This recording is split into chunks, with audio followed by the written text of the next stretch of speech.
Al-maniyu, air mani. Ya, air mani itu najis atau enggak najis, gitu ya.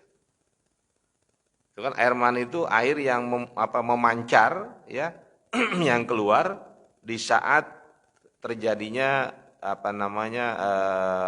ya puncak gitu ya, puncak dari satu ya syahwat gitu, syahwat kemaluan. Wa fi najasatihi wa taharatihi ra'yani in kana minal adami. Najis atau sucinya air mani, kalau itu merupakan air mani manusia, ada dua pendapat. Ya. Jadi ada yang mengatakan najis, ada yang mengatakan suci. Wa amma maniyu ghairil adami fahuwa najisun indal hanafiyati wal malikiyati. Adapun air mani yang bukan dari manusia, maka itu hukumnya najis menurut pemahaman ulama Hanafiyah dan Malikiyah. Tahirun indal hanabilati, tapi itu suci menurut ulama Imam Hanabilah, ulama-ulama mazhab Hambali. Ya, jadi air mani hewan, ya, itu kata Imam Ahmad bin Hambal suci, ya. Tapi kalau menurut Hanafiyah Malikiyah itu najis, seperti itu. In kana min ma'kulil lahmi. Jadi kalau kata Imam Ahmad, air mani binatang itu suci, tapi dengan catatan binatang yang boleh dimakan dagingnya, gitu ya. Bagaimana menurut pemahaman kalangan ulama Syafi'iyah? Toharatu maniyin ghairil kalbi wal khinziri wa fali ahadima. Jadi kalau kata kalangan ulama Syafi'iyah, sperma atau air mani binatang itu suci selain binatang anjing dan babi. Kalau air mani babi udah najis gitu ya. Air maninya anjing najis. Tapi kalau air mani di luar dua binatang tersebut itu hukumnya suci. Ya.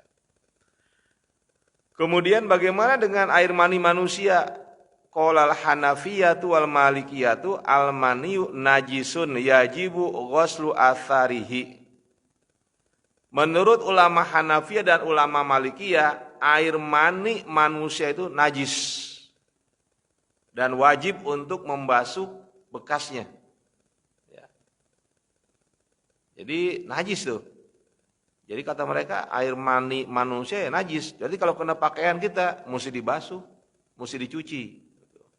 Ya. Dengan catatan kalau kata kalangan Hanafiyah, ya dicuci kalau masih basah.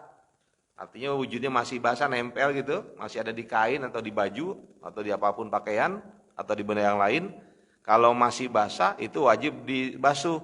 Tapi kalau udah kering itu dikerik saja. Ya, dikerik seperti yang pernah dilakukan oleh Siti Aisyah, ya.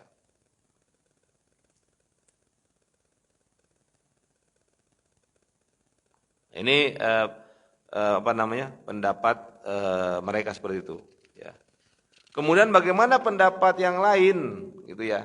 Maka kalangan ulama Syafi'iyah dan ulama Hanabilah mengatakan al-maniyu tahirun.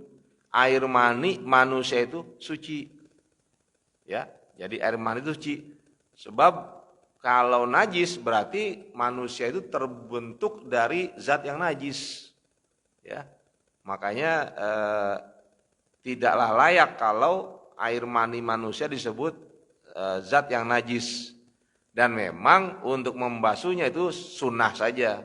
Jadi wa yustahabu ghusluhu, ketika air mani ada di pakaian kita, maka sunnah untuk membasuhnya. Ya, kalaupun didiamkan dipakai buat sholat sah. Gitu. Dengan catatan, ya, dengan catatan bahwa sebelum air mani keluar, ya, itu kan biasanya ada cairan yang lebih dulu, ya, cairan yang lebih dulu yang keluar ya, dan itulah yang menyebabkan menjadi najis. Ya. Jadi kalau orang dalam kondisi syahwat yang tinggi gitu ya, itu sebelum keluar air mani ada zat yang cair yang keluar. Nah itu kalau belum dibersihkan masih di situ, kemudian air mani keluar, berarti menjadi najis. Kenapa? Karena air maninya mutanajis, terkena najis. Najis apa? Najis cairan yang sudah ada sebelumnya. Ya, tuh. Sama juga umpamanya begini, ada orang habis buang air kecil, kemudian tanpa istinja dia berhubungan dengan istrinya. Padahal dia belum istinja tuh. Berarti di bagian kemaluannya itu masih ada najis. Ya. Nah, ketika dia berhubungan kemudian keluar sperma, maka spermanya menjadi najis, gitu. Ya, kenapa? Karena sudah bercampur dengan zat yang najis. Jadi hati-hati juga itu, nggak bisa sembarangan kita mengatakan itu nggak najis, sebab kita nggak tahu kita. Bisa jadi sebelumnya udah bercampur dia, karena udah ada zat yang yang sudah mendahului ya, seperti madhi itu kan madhi ketika manusia itu laki-laki terangsang itu keluar, ya. Sudah begitu kuatnya rangsangan itu keluar tuh zat yang mendahuluinya gitu. Nah itu kalau nanti sperma keluar ya berarti spermanya najis. Ya, jadi tolong hati-hati dalam menyikapi hal tersebut.